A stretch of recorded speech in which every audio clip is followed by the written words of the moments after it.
Today is July 18th, 2026, and the last hope for peace in the Persian Gulf has just collapsed.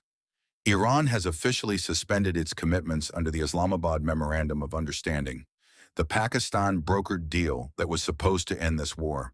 The ceasefire is dead, the agreement is canceled, and both sides are now trading heavy fire across the Gulf.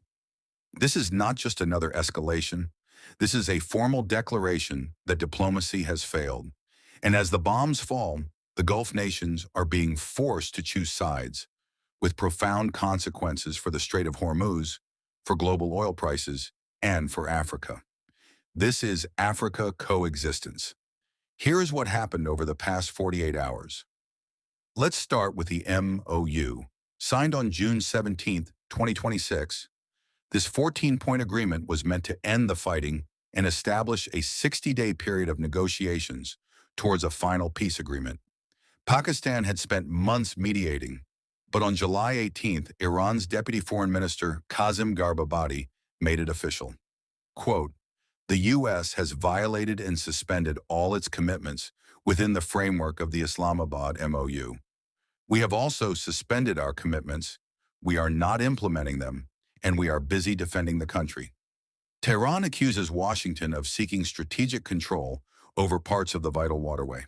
Iranian officials say U.S. strikes since July 6th have killed 50 people and injured more than 500, including 5 women and 2 children. Meanwhile, President Trump had already declared the agreement over days earlier, so both sides have now walked away. The roadmap to peace has officially unraveled, and while diplomats argue, the bombs continue to fall. The U.S. has now launched its 7th consecutive night of strikes against Iran. U.S. Central Command says it hits surveillance sites, military logistics infrastructure, underground weapons storage, and maritime capabilities. But Iran is striking back hard. On Saturday, Iran launched renewed attacks on U.S. Gulf allies, including Kuwait, Bahrain, Qatar, and Jordan. Iran also appears to have targeted Saudi Arabia. The fighting has spread across the entire Gulf region, and Israel is not standing still. The U.S. has informed Israel that it intends to deploy dozens of additional military refueling aircraft as Washington weighs a possible expansion of its military campaign. Now here is where the story gets critical for the Gulf nations and for Africa.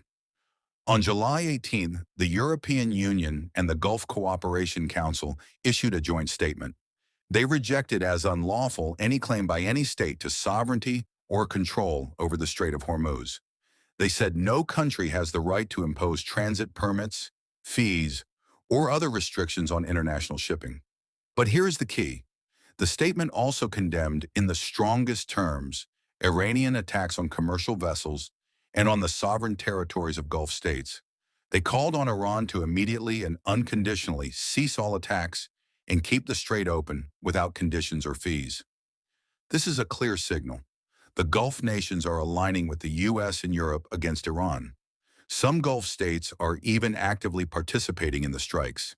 Meanwhile, Iran is not backing down.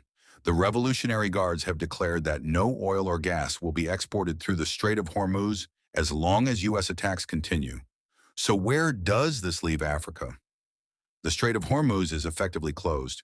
On Thursday, just 3 commodity vessels crossed the strait, a fraction of the average of 125 vessels that transited daily before the war. Oil prices have surged. The MoU was supposed to bring peace. Instead, it has collapsed. The Gulf nations have chosen sides, and Africa continues to pay the price for a conflict it had no part in creating. The question is no longer whether diplomacy can save us. The question is, who will speak for Africa when the world decides our fate? This is Africa Coexistence. Subscribe, share this video,